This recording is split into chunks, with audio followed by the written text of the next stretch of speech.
menindaklanjuti tanggapan dari Yang Mulia tadi, mengatakan bahwa ini perkara undang-undang, kecuali perkara PHPU. Misalnya nanti ketika Pilpres 2024, Gibran Rakabuming maju menjadi salah satu pihak dalam perkara PHPU. Saya ingin tanyakan kepada Yang Mulia Anwar Usman, apakah Yang Mulia akan secara sukarela mengundurkan diri dari menangani perkara itu? Demi keadilan berdasarkan ketuhanan yang Maha Esa.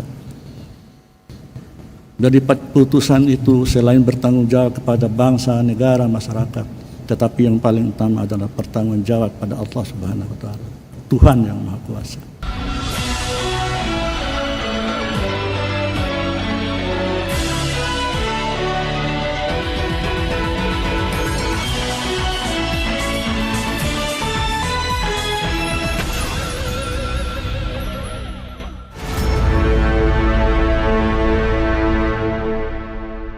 Assalamualaikum warahmatullahi wabarakatuh. Apa kabar Anda semua? Semoga selalu dalam keadaan sehat walafiat.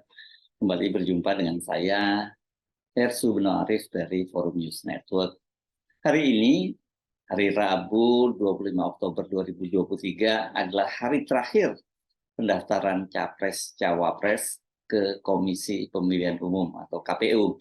Calon Presiden Prabowo Subianto dan calon Wakil Presiden Gibran Rakabuming Raka akan mendaftarkan diri sebagai pasangan yang terakhir. Pendaftaran pasangan Capres-Cawapres yang diusung Koalisi Indonesia Maju ini dibayang-bayangi kontroversi keabsahan dari pencawapresan Gibran.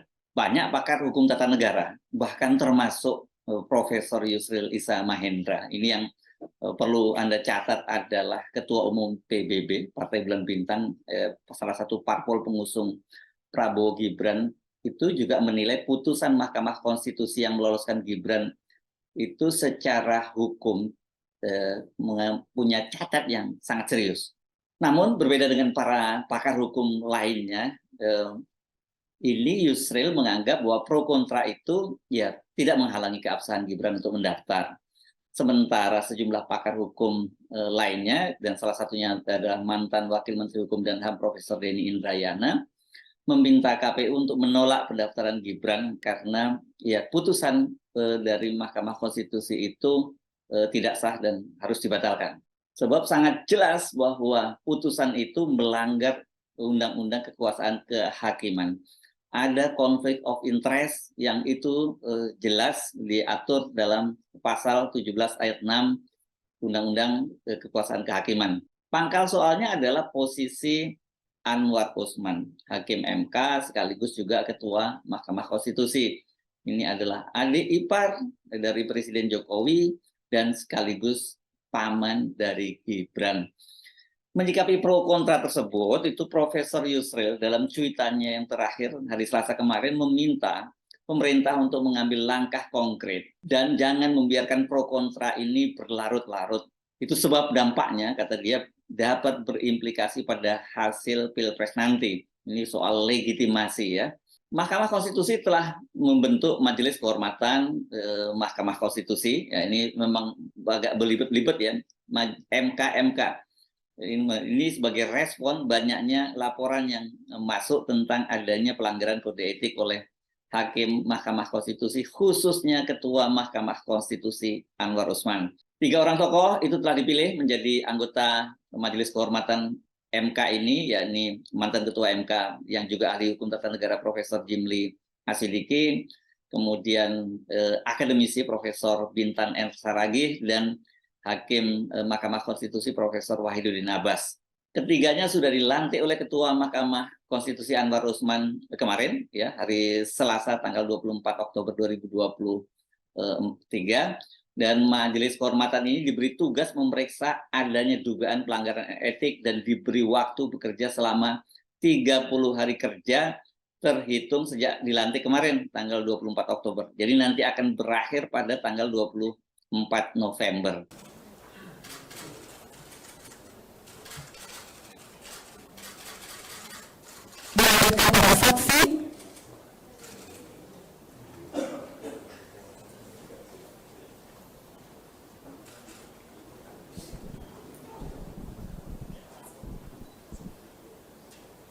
Kendati Majelis Kehormatan Mahkamah Konstitusi sudah dilantik dan mulai bekerja, namun banyak yang skeptis bahwa Majelis Mahkamah Konstitusi ini akan menghukum Anwar Usman, apalagi membatalkan keputusan Mahkamah Konstitusi nomor 90 yang jadi kontroversi itu, dan konsekuensinya membatalkan pencawapresan Gibran.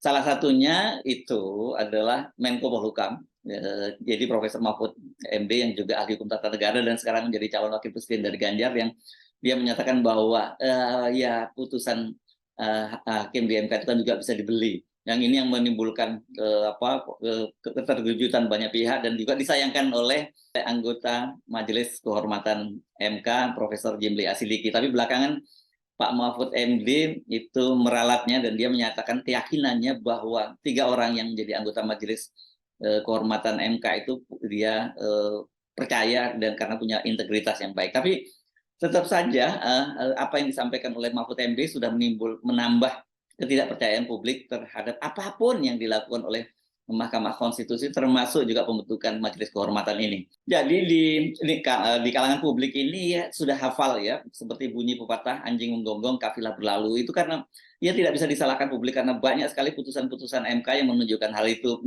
Misalnya gugatan presidensial threshold 20% itu yang setiap kali ada yang mengajukan gugatan itu dinyatakan tidak punya legal standing. Sementara dalam kasus ini putusan nomor 90 yang sekarang jadi kontroversi itu kan ini gugatan disampaikan oleh seorang mahasiswa yang mengaku sebagai pengagum Gibran dan dia kemudian dianggap punya legal standing dan kemudian hasilnya seperti sekarang ini yang banyak mengundang kehebohan ini.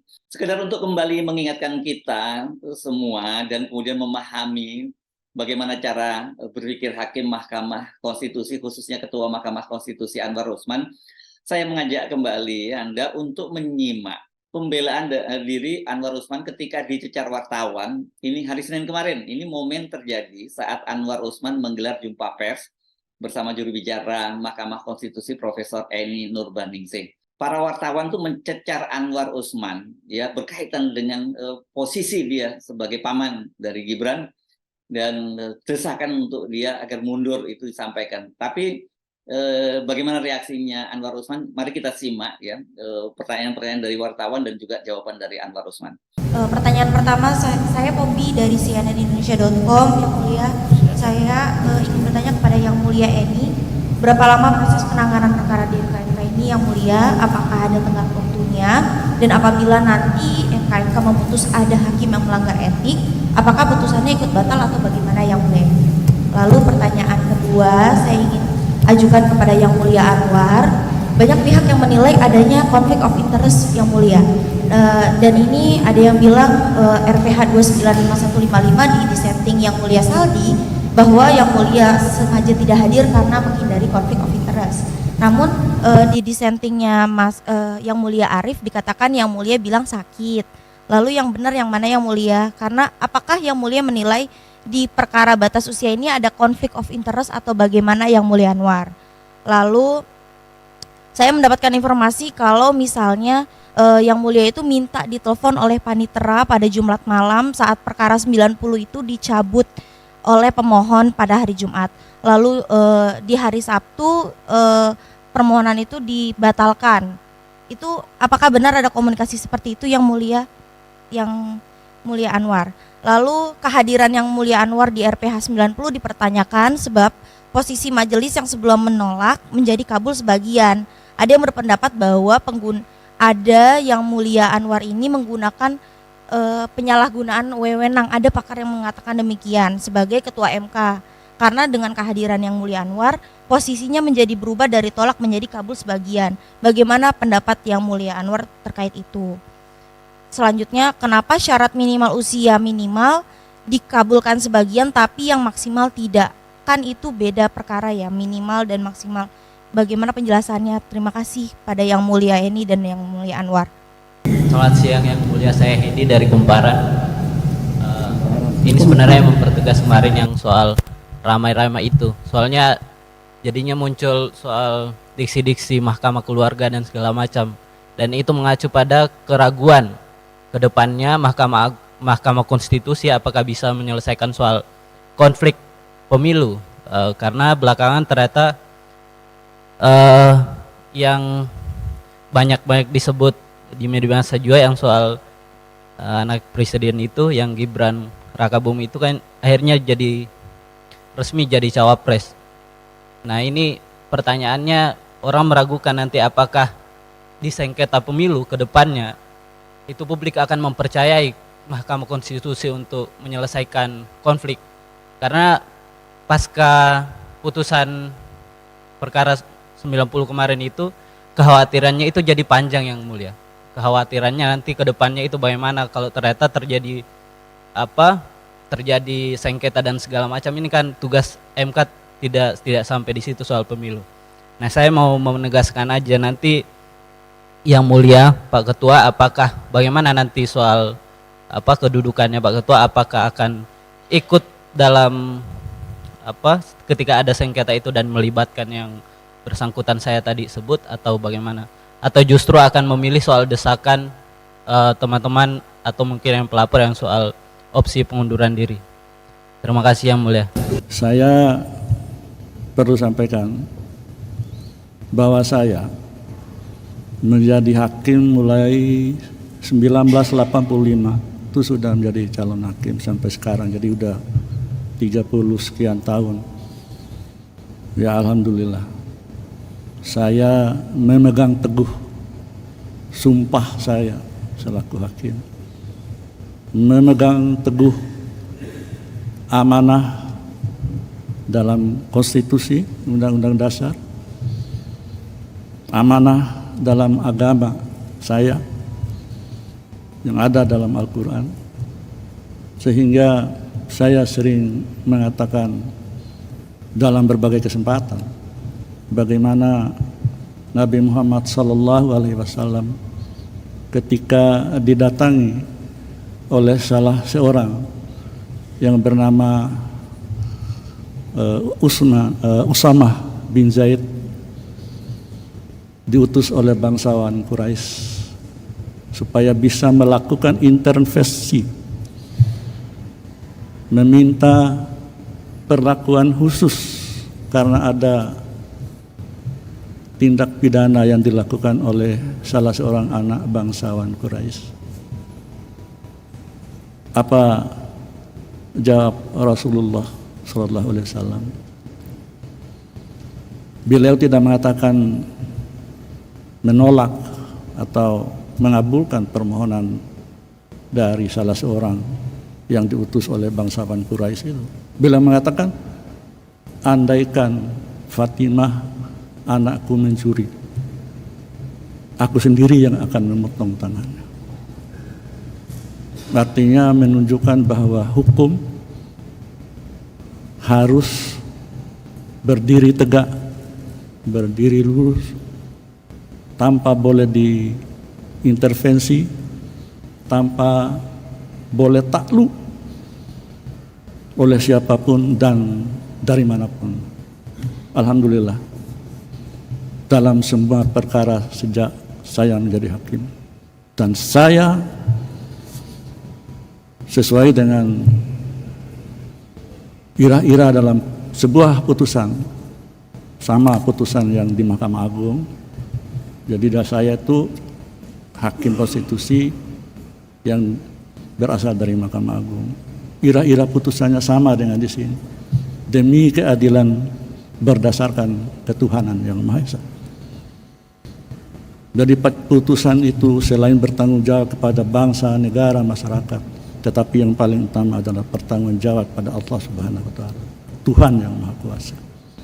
Dalam sebuah perkara apapun, itu yang saya lakukan, alhamdulillah sampai hari ini. Terkait dengan pertanyaan rekan-rekan ataupun berita yang sudah begitu luas, luar biasa, masalah konflik, kepentingan dan sebagainya. Nah, rekan-rekan dipersilakan untuk membaca, mengkaji putusan Mahkamah Agung nomor 004/PUU /1/2003. Mulai dari situ kawan-kawan sekalian bisa mencermati apa sih makna konflik kepentingan, konflik of interest terkait dengan kewenangan Mahkamah Konstitusi. Satu hal yang perlu disampaikan juga sebelumnya dan nanti bisa baca dalam beberapa putusan Mahkamah Konstitusi, bahwa Mahkamah Konstitusi mengadili norma sebuah undang-undang, bukan seperti peradilan pidana atau perdata di Mahkamah Agung. Yang kedua, putusan nomor 5 garis miring PUU garis datar 4 garis miring 2006. Yang ketiga, putusan nomor 97 garis miring PUU garis miring 11 garis miring 2013. Dan yang keempat, putusan nomor 96 garis miring PUU garis datar 18 garis miring 2020. Nah, pertanyaan adik-adik wartawan, rekan-rekan media bisa terjawab di sini. Kalau saya mengatakan secara panjang lebar, ya mungkin tidak pada kesempatan ini dan nanti mungkin di majelis kehormatan. Tetapi yang pasti untuk mengetahui lebih awal apa sih makna konflik kepentingan di Mahkamah Konstitusi. Kalau pertanyaan itu diajukan ke misalnya hakim pengadilan negeri, pengadilan tinggi, Mahkamah Agung, atau semua peradilan yang berada di bawah Mahkamah Agung selain dari peradilan umum, ya peradilan agama, pengadilan tun, peradilan militer. Tapi di sini sekali lagi yang diadili itu adalah norma pengujian undang-undang. Jadi norma abstrak itu jadi bukan mengadili fakta atau sebuah kasus. Itu yang bisa saya sampaikan. Nanti selebihnya tentu kami semua termasuk Yang Mulia Prof. Eni akan mempertanggungjawabkan pada majelis kehormatan Mahkamah Konstitusi. Coba perhatikan tadi, Anwar Usman itu membawa-bawa Nabi Muhammad dengan kisahnya yang sangat masyhur ya, ini dalam menegakkan keadilan. Dia tidak pandang bulu, hukum harus ditegakkan, kendati itu berarti Rasul harus memotong tangan putrinya tercinta. Anwar Usman juga menyatakan dia mempertanggungjawabkan putusannya di hadapan Allah Subhanahu wa Ta'ala. Saya yakin publik itu sudah mencatat bagaimana proses yang terjadi di Mahkamah Konstitusi dan mereka juga menyimak bagaimana dissenting opinion yang disampaikan oleh Profesor Saldi Isra, Wakil Ketua Mahkamah Konstitusi, dan juga Hakim Mahkamah Konstitusi Arief Hidayat yang menggambarkan bagaimana peran dari Anwar Usman mengubah putusan yang tadinya 3 putusan sebelumnya itu menolak, tiba-tiba pada putusan keempat itu kemudian menerima.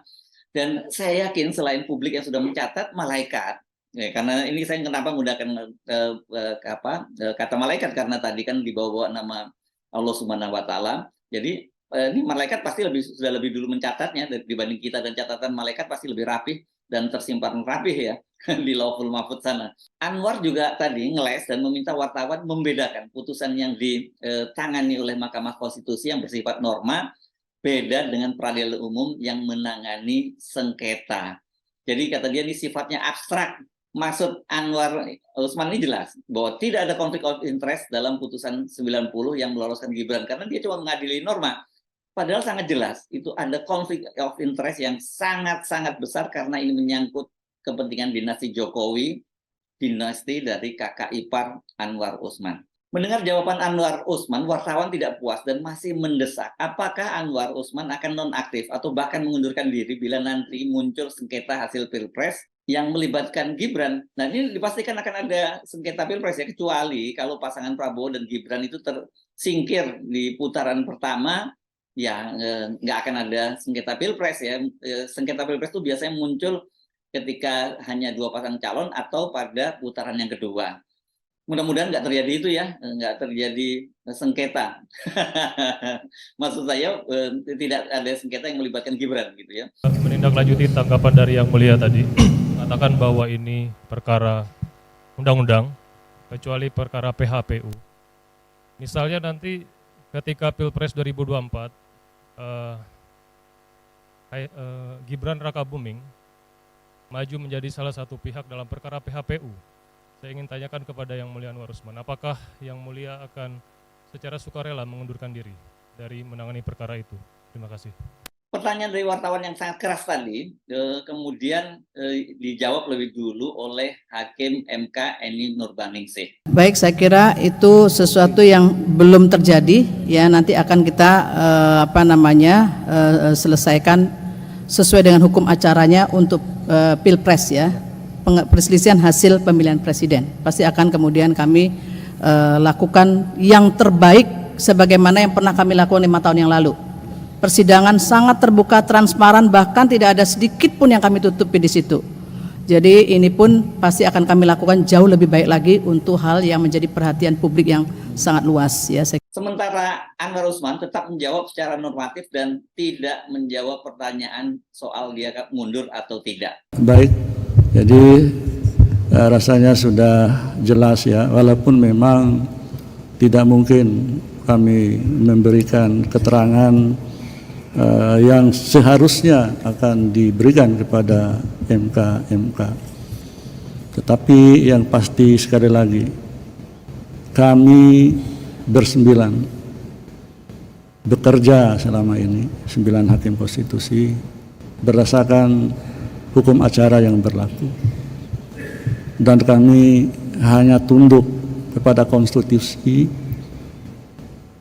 serta hanya takut kepada Tuhan yang Maha Kuasa sesuai dengan irah-irah putusan yang saya sampaikan tadi. Terlepas dari sebuah putusan yang tentu saja putusan perkara apapun sulit untuk dihindari adanya pro dan kontra. Jangankan di teman-teman media, ya di kalangan ya hakim konstitusi sendiri perbedaan pendapat itu ada. Itulah makanya ada dissenting, ada konkurin yang diberikan oleh hukum acara, yang diberikan oleh ketentuan perundang-undangan. Oleh karena itu kami merasa berterima kasih kepada rekan-rekan sekalian. Bagi kami masukan, kritik, saran, bahkan ya dari seluruh elemen masyarakat, elemen bangsa, bukan hanya memberikan kritik, saran, mungkin lebih dari itu, tetapi bagi kami, terutama saya pribadi, adalah obat sepahit apapun, karena tidak ada obat itu yang semuanya manis. Kritik, saran, masukan, catatan apapun itu berfungsi untuk perbaikan masing-masing diri kami bersembilan, dan terutama sekali adalah untuk perbaikan lembaga yang kita cintai ini, Mahkamah Konstitusi. Siapa lagi yang menjaga kalau bukan kita semua? So, bagaimana kelanjutan dari drama politik di Mahkamah Konstitusi ini dan juga drama di KPU? Saya kira tanpa bermaksud mendahului keputusan dari Majelis Kehormatan Mahkamah Konstitusi, ini Gibran akan melenggang ke Pilpres 2024. Ya, putusan itu karena mungkin alasannya karena dianggap itu putusan yang final dan mengikat. Kalau toh ada misalnya terbukti ada pelanggaran kode etik, paling ada sanksi-sanksi administratif ya. Dan kalau toh nanti misalnya ada sengketa hasil penghitungan suara dan dibawa ke Mahkamah Konstitusi, kita juga jangan terlalu berharap ada keajaiban, terutama dari Anwar Usman ya. Misalnya tiba-tiba dia menyatakan sebagai negarawan saya nonaktif dalam kasus persidangan sengketa hasil pemilu misalnya itu. Karena sejak awal cawe-cawe Jokowi ini kan sudah memberikan gambaran kepada kita bahwa pemilu, terutama Pilpres ini akan curang. Undang-undang saja itu mereka bisa ubah demi kepentingan dinasti Jokowi, apalagi cuman penghitungan suara Pilpres ya, itu kan soal yang udah biasa lah ya. Lantas apa yang harus kita lakukan? Ya jangan diam, untuk mencegah semua itu semua harus bergerak, semua harus turun ke lapangan, galang kekuatan, galang relawan, kampanyekan penolakan seluas-luasnya terhadap pasangan yang akan melanggengkan kekuasaan Jokowi. Beri donasi ya sebagai relawan ya, jangan sebagai relawan tapi mengharapkan duit dari kandidat, dari capres-cawapres ya. Dan kemudian turun menjadi saksi, melakukan pengawasan agar pemilu jangan sampai curang. Ini mulai dari penghitungan suara di TPS sampai tahap penghitungan suara di KPU. Saya tahu ini bukan tugas ringan melawan rezim berkuasa yang menggunakan segala macam cara untuk terus melanggengkan kekuasaannya. Tapi kalau rakyat itu menunjukkan perlawanan, menunjukkan kekuatannya, saya kira di pemerintahan pun juga masih banyak orang-orang yang punya akal sehat, punya nurani, yang juga mereka tidak mau bangsa ini rusak karena perilaku dari Jokowi yang terus ingin melanggengkan kekuasaannya. Saya Herzl Bin Arif dari Forum News Network. Sampai jumpa lagi. Wassalamualaikum warahmatullahi wabarakatuh.